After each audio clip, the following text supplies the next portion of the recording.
Selamat pagi bagi kita semua.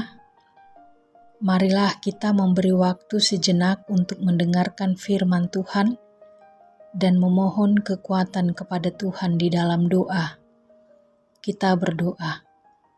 Ya Allah Bapa kami sungguh bersyukur pada pagi hari yang indah ini, ketika kami dapat menikmati satu hari yang baru yang Tuhan beri bagi kami. Kami menerimanya bukan karena kebaikan dan kekuatan kami, tetapi karena Tuhan mengasihi kami. Pada pagi ini, kembali kami memohon, kiranya Tuhan yang memampukan kami dan menolong kami untuk melakukan segala aktivitas kami dalam satu hari ini, sehingga segala sesuatu yang kami lakukan dapat menghasilkan buah yang baik. Bahkan kami melakukannya adalah untuk Tuhan. Dalam Kristus Yesus kami berdoa kepadamu. Amin. Firman Tuhan pada pagi ini, Rabu 13 Oktober 2021, tertulis dalam Kolose 3 ayat 23, demikianlah bunyinya. Apapun juga yang kamu perbuatlah dengan segenap hatimu, seperti untuk Tuhan dan bukan untuk manusia. Demikianlah pembacaan firman Tuhan. Saudara-saudari yang terkasih, membaca kitab Kolose, maka kita menemukan kehidupan sejati yang dibawa oleh Kristus. Penulis hendak meyakinkan jemaat Kolose untuk hidup layak di hadapannya, serta berkenan kepadanya. Itu berarti mereka harus meninggalkan hal-hal buruk yang menjadi bagian mereka di masa lalu dan hidup sebagai umat kudus Allah yang baik, rendah hati, lemah lembut, sabar, pemaaf dan penyayang. Paulus juga mendorong jemaat di Kolose untuk hidup baru, sebab kehidupan baru ini akan mempengaruhi cara hidup bersama mereka sebagai umat Allah. Dengan sifat yang mereka miliki ini, maka apapun yang mereka lakukan sesungguhnya mereka melakukannya untuk Kristus. Ketika kita melakukan sesuatu, apa yang perlu kita perhatikan? Tentu kita ingin agar yang kita lakukan itu berbuah, bermanfaat, dan menjadi berkat bagi orang lain. Renungan pagi ini mengajak kita untuk belajar dua hal penting. Yang pertama adalah belajar melakukan segala sesuatu dengan segenap hati.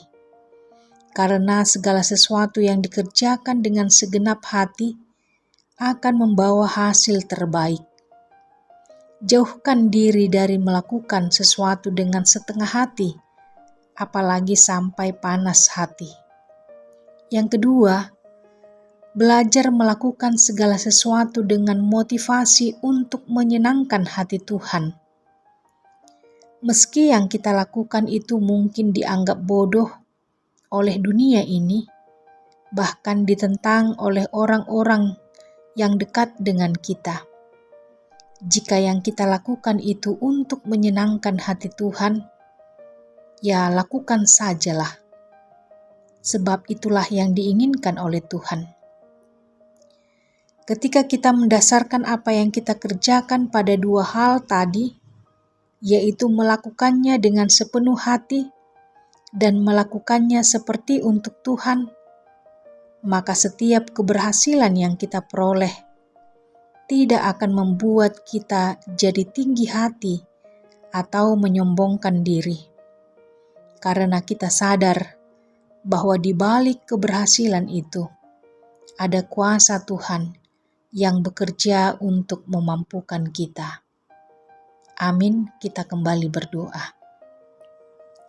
Segala puji dan hormat kami sampaikan kepadamu, ya Bapa di sorga, atas segala kasih setiamu yang begitu besar bagi kami. sehingga kami dapat melakukan pekerjaan kami, dan itu karena Tuhan yang memampukan kami. Biarlah semua yang kami lakukan itu, kami dapat melakukannya dengan segenap hati kami, dan kami melakukannya seperti untuk Tuhan. Ampuni kami Tuhan, ketika kami sering menyombongkan diri kami akan keberhasilan yang kami peroleh. Tetapi firman-Mu mengajarkan kepada kami bahwa keberhasilan, kesuksesan yang diperoleh di dalam kehidupan kami tentu karena kuasa Tuhan yang bekerja memampukan kami. Kami juga berdoa ya Tuhan, buat seluruh warga jemaat-Mu dimanapun mereka berada. Tuhanlah yang memberi mereka kesehatan dan sukacita, kekuatan dan hikmat. Bagi yang sakit, Tuhan yang pulihkan mereka. Bagi yang berduka dan bergumul, Tuhan yang memberi kekuatan dan penghiburan. Terima kasih Tuhan, kami berdoa kepadamu. Amin. Selamat beraktivitas bagi kita semua.